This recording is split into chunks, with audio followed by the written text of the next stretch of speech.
speaking of Bend, with the fantastic quality of life in Central Oregon, some people are making it a priority to live in Bend, even if they work somewhere far away. Mackenzie Wilson spent the day with one such guy who is only in Bend for the weekend. In the last year, Sanjay Dalakia has flown more than 100 times, and he's not even a pilot. I tell people I get to go on vacation every weekend, which is something that a lot of people don't have. Sanjay lives in Central Oregon, but is the chief marketing officer for Marketo. It's an automated marketing company which happens to be based in California. The commuting back and forth is probably the closest I get to having my cake and eat it too. Monday mornings he flies out to San Francisco at the crack of dawn, or as he calls it, 5:30. And on Thursdays he flies back to Redmond. As a person who flies maybe 2 or 3 times a year, I told Sanjay, "You are crazy." And he didn't dispute it. What I've found is that there's so many other crazy people like me. It's been really fun. So just first, when I go to the airport, for this 5:30 a.m. flight, you only have to do it 2 weeks in a row before you realize, hey, there's some familiar faces here. Sanjay's neighbor works at Facebook. He met a parent at his daughter's school who works for Google. Another person told him they work for Oracle, and they all commute between Oregon and California. But before you start in on a rant about how all the Californians, including Sanjay, are invading our paradise, hear him out. Frankly, I don't think anybody here in Bend, myself included, wants it to be the next Silicon Valley, right?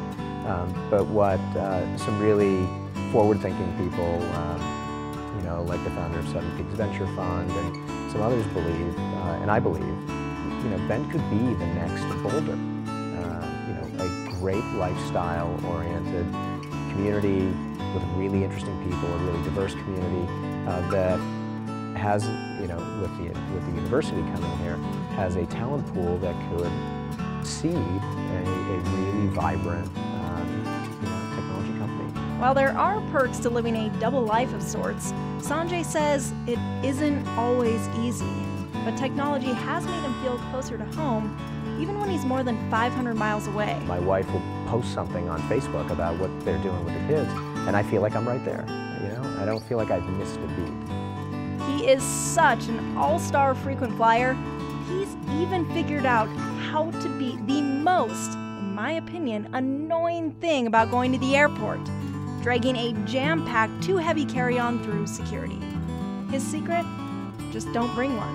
Even if it means having 2 pairs of jeans or 2 pairs of shoes that you like, leave something down there, which means that not having a bag makes it really easy to sort of travel and get through security. It's just like taking a bus. Now, when he's not shuffling between states, Sanjay's 2 favorite things to do in Bend are 1, ski at Mount Bachelor with his family, and 2, drink beer. And really, isn't that basically why we all live here? For as much as we had thought about and talked about coming to Bend for all the reasons that we loved it as we would visit, it turns out when you're here full time, it's even better.